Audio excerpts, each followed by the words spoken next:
All right, once again, welcome to the Baylor press conferences. Coach, congratulations. Could you please make an opening statement? Well, first and foremost, I want to thank God for an opportunity to coach in the NCAA tournament. Really blessed. Not everybody gets a chance to do that.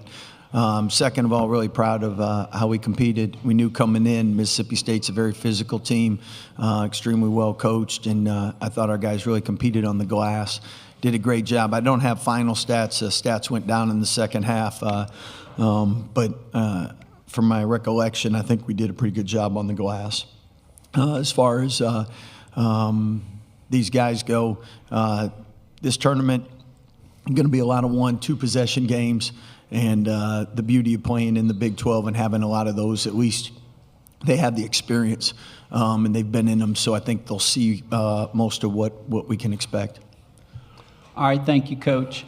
At this time, we'll open it up for questions for the student athletes. Did you have a question for a student athlete? Okay, come up here, Jaden, and then go there, Cooper.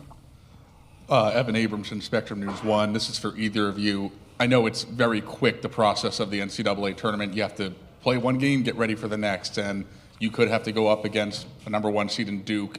Do you like the fact that you guys had to play the first game so you can now kind of get into a mental reset and just focus on them, on whoever is going to win that game, and prepare for them and watch them versus having to play a later game? Rob, could you answer that, please? I mean, yeah, we coming in, we just, the Big 12 tournament, we had a tough game versus Texas Tech, so coming in here and playing another tough team, I think it definitely gets us ready for a 1 seed and able to go out there and compete. Okay, Cooper on the edge there. Bryce Cherry, Waco Trib. Rob, you were sitting there nodding as Coach was talking. I mean, how much did the experience of going through the Big 12, the close games you played in the Big 12 tournament, help in a game like today where, I mean, I think y'all had an 11-point lead. They got it down to, 1 a couple of times. I mean, it helps a lot playing teams like Houston. We had them with a 1-point game, playing a bunch of Big 12 tough teams. I mean, it's a 1-point game. So already being in those situations, VJ hit them 2 big free throws. So we kind of knew from there the game was pretty over. Okay, Jaden, 4th row on the edge, and then we'll go way in the back, and then we'll go up front. Rob, 2 of your Montverde teammates here in Raleigh with you. Have you had a chance to talk to them before, like when the bracket was revealed, and have you had a chance to see them since you got down here in Raleigh? Yeah, when we left practice yesterday, I seen Cooper and I talked to Liam before the tournament. So, I mean, I seen those guys, but we could possibly play one of them, so we're not really talking. Okay, all the way in the back, Jaden. I think they got their group text stuff.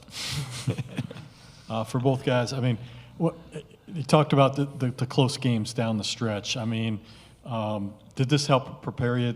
Did those games help prepare you for this? How this game ended? Norchad, could you go first, please? I mean, like Rob said pretty much everything. Like playing in the Big 12, you just have a lot of close games. And coming in here, we know that in March a lot of stuff happened. We had an 11-point lead. They came back, make it to 1 point, and thanks God, like how he said, BJ hit both free throws, and we called game. But I mean, it's March, anything can happen, so we got to be ready for every game to be a close game. Okay, up front here. Hi, Tom Shanahan from the Columbus Commercial Dispatch. Nationally, everybody talks about how tough the SEC is, and that they were getting all that tough game experience. I imagine you guys feel the same way about the Big. It sounds like you feel the same way about the Big 12, maybe overlooked. Rob, could you answer that? I mean, yeah, the Big 12 is definitely the toughest conference in the country. So, I mean, SEC had an okay year or a good year, but I think we the toughest conference. He said it. Okay, Jaden in the middle there. Jamie Shaw with On 3. Norchad, for you, you were with Miami making that run into the Final Four and everything. Kind of what's your message to the team here as you move forward from round to round in the NCAA tournament? I mean, I keep it simple today. Before the game start, I told the guys is, either win or go home. And I know everybody want to win. I know everybody put the work in. I know everybody going to trust their work. So that being the message, win and survive. Any other questions for the student athletes? All right, gentlemen, you're excused. Thank you very much, and congratulations. Jaden, let's start up front, and then we'll go there. Coach, kind of the same thing I asked the players. You have a player that spent a lot of his time in Durham. The fact that he might have to go up against his former team, How much does that help you with Jeremy Roach, having him, knowing that he could help you guys if Duke does advance? Well, I'm sure we're going to pick his brain. And at the end of the day, though, I know he loves Duke and had a great experience. And I know from like when our past assistants that we coach against, it's bittersweet. You love to talk about them and brag about them, but it really stinks whoever loses because the season's over. So we'll definitely, though, pick his brain and try to find out. I know they have a lot of different players, but I know there'll be some things that he can help us with, hopefully. Okay, on the edge over here. Scott, you've talked about how at this time of year you don't have to say much to motivate them. The active hands that y'all had today, I mean, a lot of steals, some blocks, forcing turnovers. I mean, did you like the energy that you guys showed?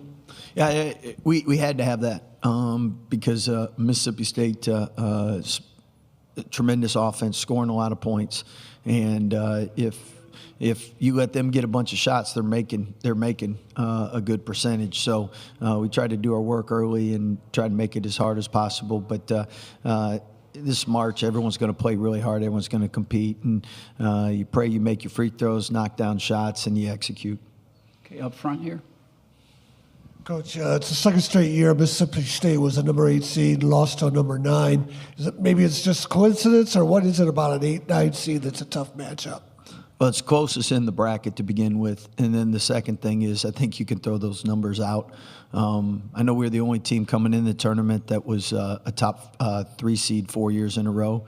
And the reason nobody has a perfect bracket after the first weekend is because those numbers give some false impressions to March.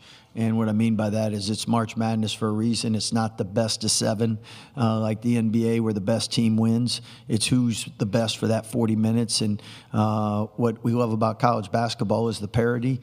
And when you got 18 to 23-year-olds, you never know really what's going to happen. So it's great for fans, and it makes coaches lose hair. Okay, go back in the middle, Jaden. Hey, Scott. Jamie Shaw with On 3. Advancing into the NCAA tournament, round of 32 coming up. The transfer portal opens up on Monday. How do you kind of juggle between the two situations happening simultaneously? Yeah, I'll be honest, I wish there was a way you could open that up after the tournament so everybody could just focus on their teams and not have that distraction. And I know us coaches are all going through a transition period trying to figure out what's best for everybody because there's 364 schools. But at the end of the time, or at the end of the day, you have multiple people on your staff and you delegate stuff.